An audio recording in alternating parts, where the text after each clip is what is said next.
मेरा देश मुझे क्या देता है, मेरा समाज मुझे क्या देता है, ये प्रश्न छोड़ दीजिए। मैं अपने देश को क्या दे रहा हूं, मैं अपने समाज को क्या दे रहा हूं, मेरी उन्नति में मेरे समाज की, देश की उन्नति हो रही कि नहीं, इसका विचार करके ही मैं अपना जीवन जीऊं। स्वतंत्रता के 75 साल हम सब ने, हमारे देश ने पूर्ण किए हैं।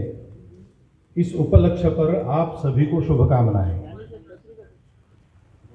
हमारे लिए गौरव का क्षण है और हमारे लिए संकल्प का भी क्षण है। 15 अगस्त 1947 को हमको स्वतंत्रता मिली। अंग्रेजों से हमने अपने देश को अपने हाथ में ले लिया। यकायक नहीं हुआ है। और भारत का इतना बड़ा भूभाग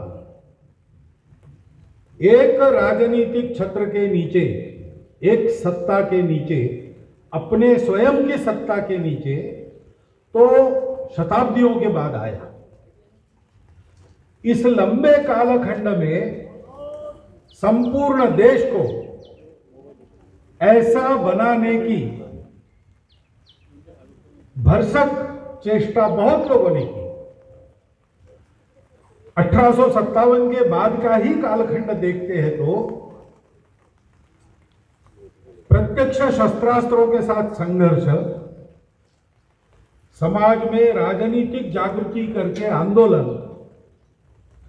समाज के दोष हटा के समाज को सुधारित रूप में, संगठित रूप में आगे लाना और समाज में स्वत्व, देशभक्ति का भाव जागरण, इन चारों रास्तों पर अनेक लोगों ने अपना सर्वस्व देकर काम किया है। इतना जब किया तब 15 अगस्त को हमको स्वतंत्रता मिली। यानी क्या, तो हम अपने देश को अपने मन के अनुसार बनाए, अपने समाज की उन्नति के लिए, अपने समाज की आकांक्षाओं की पूर्ति के लिए हम अपने लिए अपने देश को बड़ा बनाए। इसलिए हमको उस देश को चलाने का स्वातंत्र्य मिला, हमने लिया। मिला यानी किसी की कृपा से नहीं मिला, ये पूरा लंबा संघर्ष करने के बाद मिला। अब वो तंत्र तो हमको मिल गया, लेकिन उसको स्वतंत्र बनाना है। उसकी प्रक्रिया भी तब से शुरू हो गई। स्वतंत्र बनाने में अनेक बातें रहती हैं। जिनको स्वतंत्र होना है उनको सब मामलों में स्वनिर्भर होना पड़ता है। विश्व से संबंध तो रखने पड़ते हैं, लेकिन अपनी इच्छा के अनुसार हम रख सके इतना सामर्थ्य कमाना पड़ता है। जिनको स्वतंत्र रहना है, अपने स्व का तंत्र खड़ा करना है, उनको अपनी सुरक्षा के बारे में एकदम पक्का चाक चौबंद होना पड़ता है और अपने स्व के आधार पर युगानुकूल पुनर्रचना तंत्र की करनी पड़ती है। अपनी संविधान सभा से इस प्रक्रिया का प्रारंभ हुआ।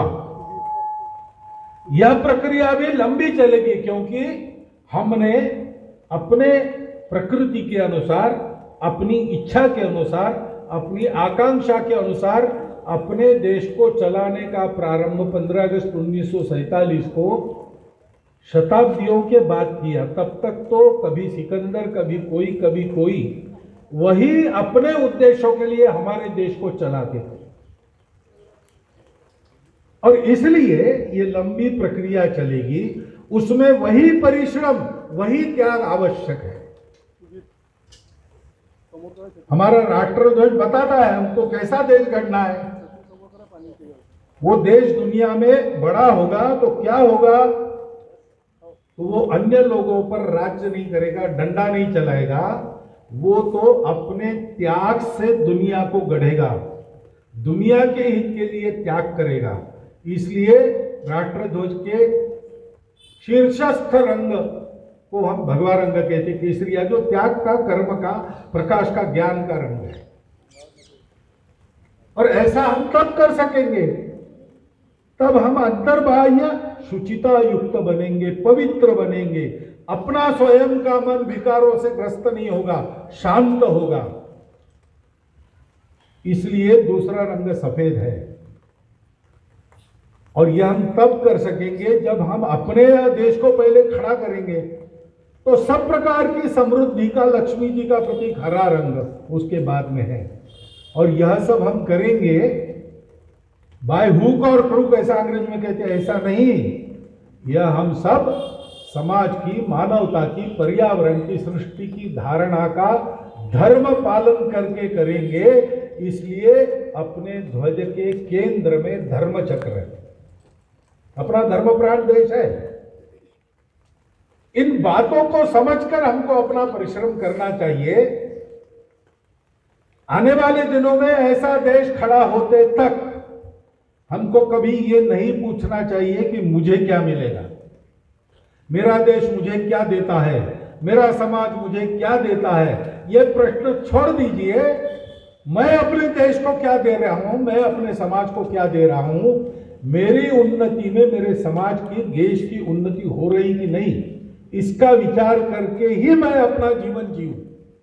इसकी आवश्यकता है। जिस दिन इस संकल्प के साथ हम सब लोग चलना प्रारंभ कर देंगे, दुनिया को आश्चर्य लगेगा। दांतों तले उंगली दबाकर दुनिया देखेगी, इतने गति से हमारा देश सर्व सामर्थ्य संपन्न, समरसता युक्त, शोषण मुक्त ऐसा देश बनकर सारे विश्व को सुख शांति का नया मार्ग दिखलाएगा। इसमें कोई शंका रखने की आवश्यकता नहीं। हमारे देश के सब पुरोधाओं ने इस आशावादिता को, इस भविष्यवाणी को प्रकट किया है। उनकी इस आशा को साकार करने के लिए हमारी भी ये आकांक्षा है। उस आकांक्षा के संकल्प पर पक्का होकर हम लोगों को आज इस झंडा वंदन के कार्यक्रम से इस संकल्प के साथ विदा होना पड़ेगा। इतना एक स्मरण इस प्रसंग पर मैं आपको देना चाहता हूं।